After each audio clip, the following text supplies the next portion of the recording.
Time to make some beer. Got one big digiboil or urn. Add some water. Give it some power. Turn on a couple of elements. And set your temperature.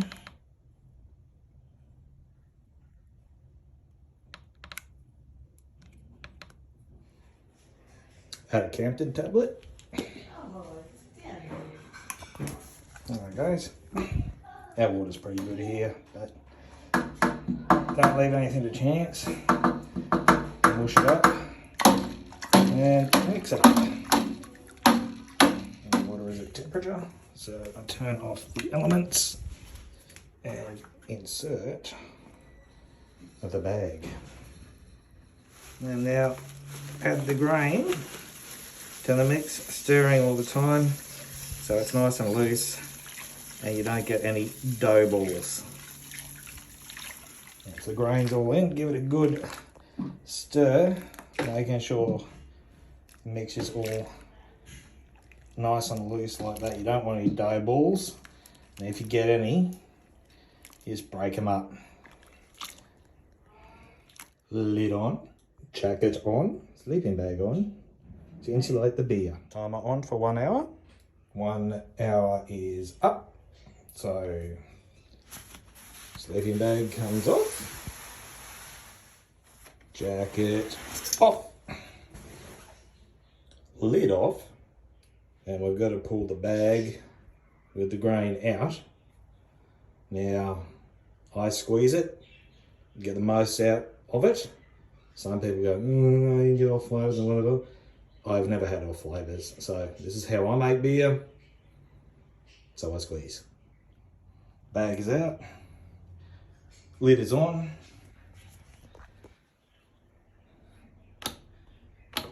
elements on, time for the boil.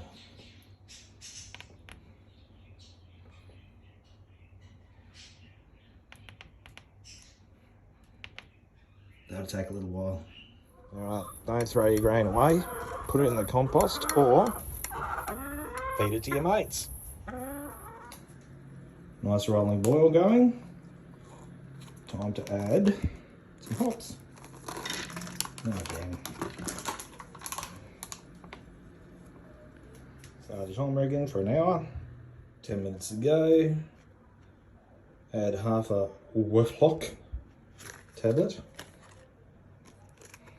There we go. In she goes. Hour's up. Kill the elements. And let it sit. Cleaned and sanitized fermenter. More hops. Straight in.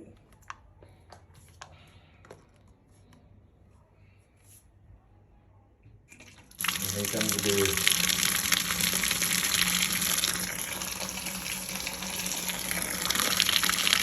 Everything now in the fermenter. Put the lid on. No yeast yet, obviously, because it's still really hot. So time to cool it down. Okay, fermenter is now in the fermentation fridge. Let's cool it down. So I've set it for about 14.5 degrees. That'll cool it down by the morning, and we'll pitch the yeast. Okay, she's cooled down enough to pitch a yeast, so in she goes.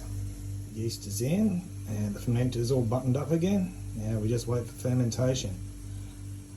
This one likes a temperature of about 17.5. So I'll set that bad boy to 17.5, and away we go. Okay, it's a few days in, and you can see that it is happily fermenting away. Okay, fermentation's slowed down, so I add some more hops. Okay, dry hops have been in there for a bit over 3 days. And now it's time to cold crash. I drop the temperature down to about 2.5. There we go. I'll leave that for a couple of days. Righto, cold crash for a few days. All the crap should have dropped to the bottom. So it's time to keg. Just get rid of this thing so it doesn't suck all that sanitizer back into the keg. And do this one-handed. No. Okay, and let's turn it on. And we have it. Beer going in the keg. Try not to have it splash around too much, because the less oxygen you get in the beer, the better. Keg is full and capped. Ferment is empty, so let's get it into the bar fridge and get some gas on it. Okay, so I like to put 40 pounds of pressure in it for 24 hours, and then I'll back it down to serving pressure about 10 psi. It's good and cold, so it'll absorb the gas readily. And when I first hook up the gas, I like to just give it a few little purges, just to make sure there's no air in there, so it's just pure CO2. There we go, up she goes, back up to 40. Awesome, I'll leave that for 24 hours. Okay, it's been 24 hours, so I'm going to drop it down to 10 pounds of pressure. See, it's still 40. Turn it down.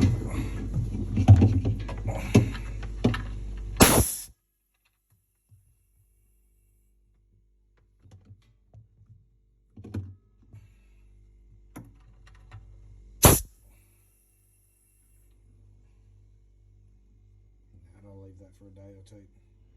And sure it'll be gassed up.